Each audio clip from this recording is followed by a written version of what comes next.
Hey there, it's Adam Transilia back again. I want to share two exercises with you today, and they're both push-up based exercises. And these are push-up based exercises that I love to work with my goaltenders. They both sort of focus on two different things. The first exercise that we're going to do is what I call a kneeling one-arm goalie push-up. So we're actually going to get into our butterfly. We're going to open up. Okay, we're going to try to get really good external rotation, try to get the flats of our feet down, so we're working on some ankle mobility at the same time. Okay, so we're going to place our hand. Actually, the hand placement is very important on this one. Okay, so we want to go down all the way just to set our hand so we're nice and flat, and put our hand next to our chest. We don't want the hand too far out in front of us. Okay, so we're here. All right, so I find next to my chest, outside of it. Okay, I know that's where I'm going to place my hand. Okay, so the push-up looks like this. I'm keeping my head up, so I'm looking at the play. This hand is up and available.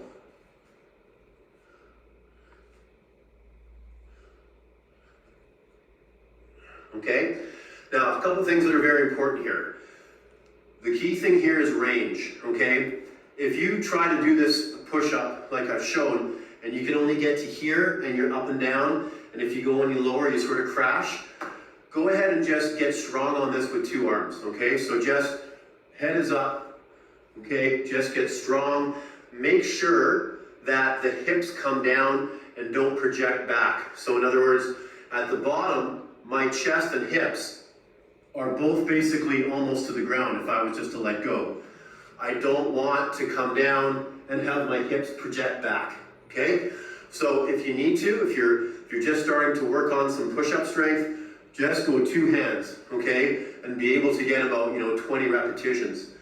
The build up from that will be single arm, but giving yourself a bit of a spot. So I would just sort of use, 2 or 3 fingertips just to help me get through that range, okay? And then once you've done that, you can try to help go down on the eccentric part of the push-up, which is the lowering phase, and maybe you need a bit of help on the way up. So it would look like this.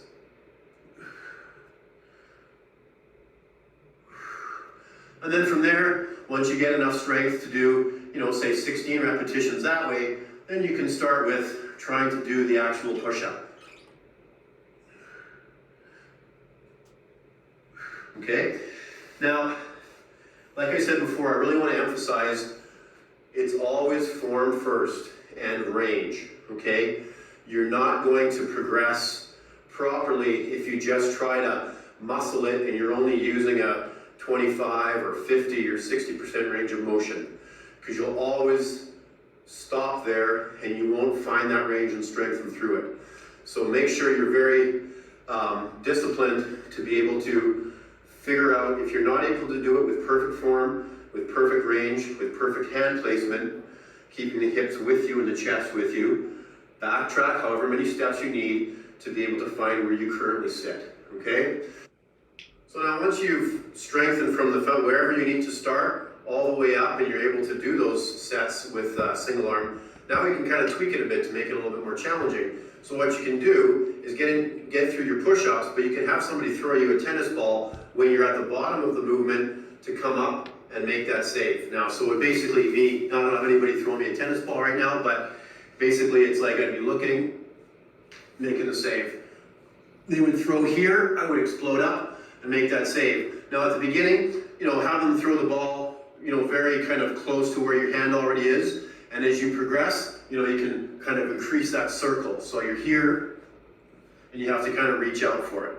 Okay? So that kind of brings, a little bit more dynamicy into it. And it's great too. This is actually quite functional. Like I've had goalies that have, seen the direct correlation to being, to being down and out on a play, and being able to save themselves and stay up, as opposed to not have the strength and you're kind of swimming a little bit.